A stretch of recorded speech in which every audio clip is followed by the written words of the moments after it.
Hi guys, so I'm going to be doing a video on Uranus transits because they're very disruptive and they're all about change, and I'm going to put it within the context of relationships over the next 15 minutes and see how we go.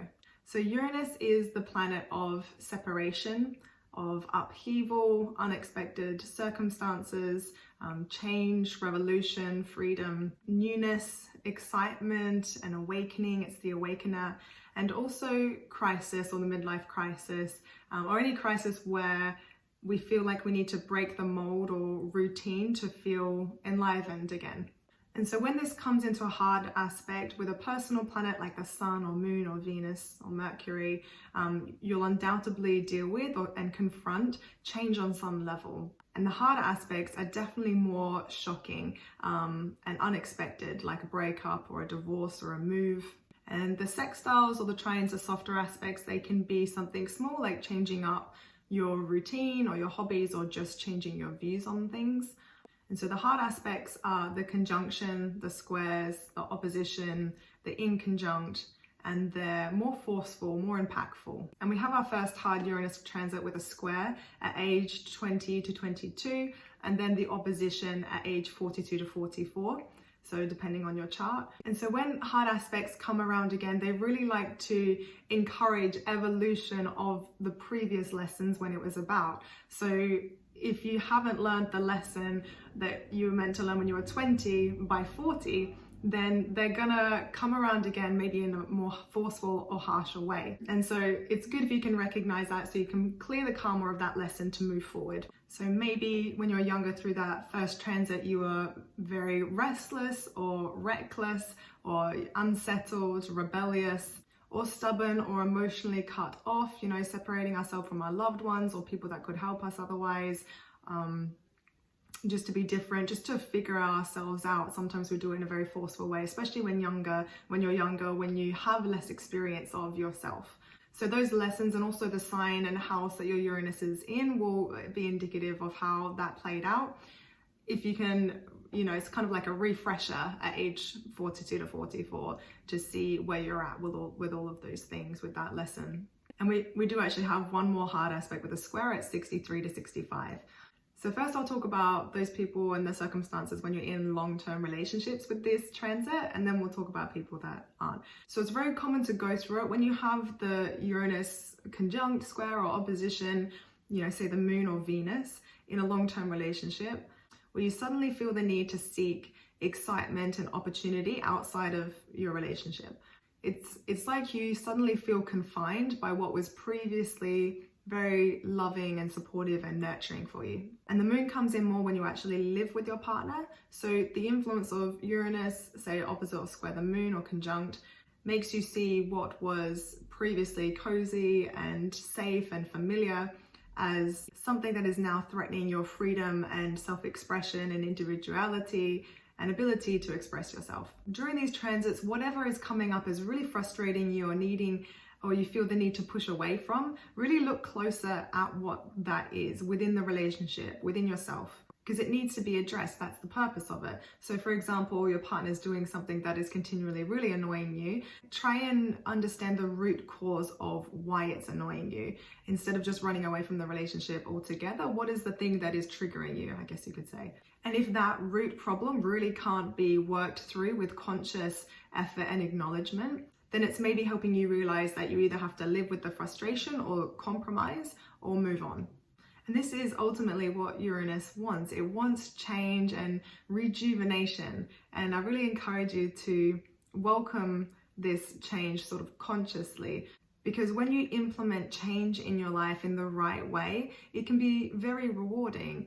You can do things like getting rid of bad habits, being more independent, discovering your passions. You can also gain new friends or like-minded people, find your tribe, your community, and also the realization of what isn't working in your relationship or in your life, so then you can upgrade it. So the negative side of this is if we resist the change and we push back on it, it's sort of like a pressure will build up until suddenly one day we snap and we do something that's very reckless. just to get the same results basically, but with added consequences and difficulty. So maybe if it's aspecting the moon or Venus, maybe you feel like you gain that love or comfort in someone else, or maybe you suddenly go away on a trip and you just end badly because it wasn't well thought through, things like this. What can help is implementing small change in your life to begin to sort of use this energy in a more positive way, but slow first. So what I can suggest is implementing small change. So changing your diet or your style or a routine, or just take up running or take up some hobby where you gain some freedom, you gain some perspective, and you're implementing it in a really conscious way, and small to begin with, and then see what works or what isn't working.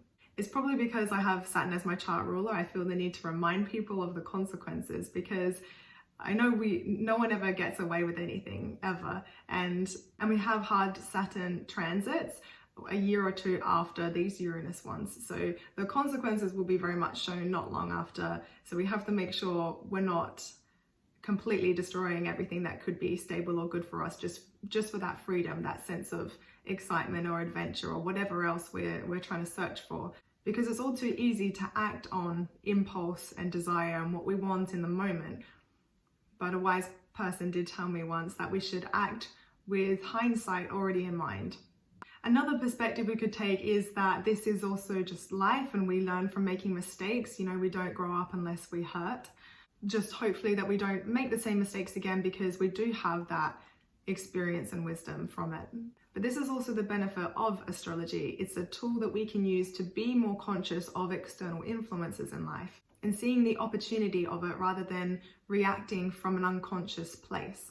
I've also realized that once we mentally internalize Uranus's lessons, instead of just externalizing them, like acting or reacting on impulse, not separating suddenly or pushing things away, but rather reflecting and observing, it can be more profound, and a massive shift of perspective happens.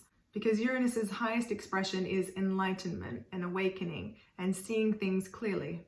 And you also need to look at people's individual charts if they already have hard aspects from their Uranus to their moon or Venus, because this will already create, you know, a lifelong pattern and lesson of seeking freedom or distance from their home or love life. And if both partners have it, maybe it's less of a problem. Maybe when separation happens, it's more welcomed. Maybe they're just less committal and just looking for something more short-term in their partners, or a quality that is more about ups and downs and something unpredictable.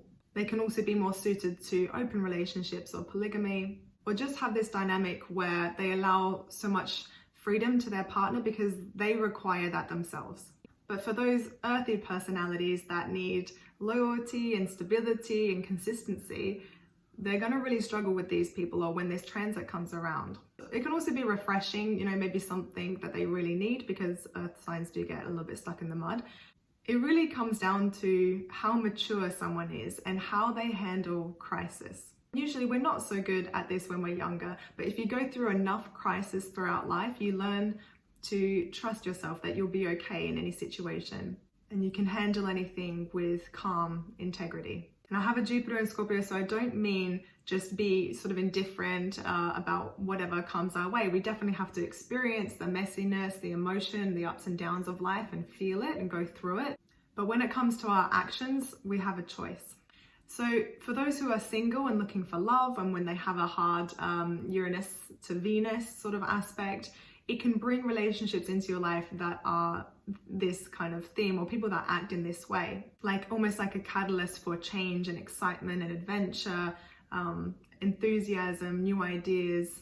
It's very enthralling and exciting, and it will be kind of the basis or the nature of your relationships through that time, through that transit. So if you're looking for something more long-term or stable, I recommend sort of not committing until that transit will be over, because if you try and make something more long-term happen with this energy, it can sort of end badly, and that person can also just leave your life as quick as they came. It's better to spend more time on your own, to spend time with friends, discover what you really want out of life and what your passions are. And if you meet someone, it's kind of like a bonus. Also planning for more the short term is a better use of this energy as well. So you can adapt to change and be flexible when things do ultimately change.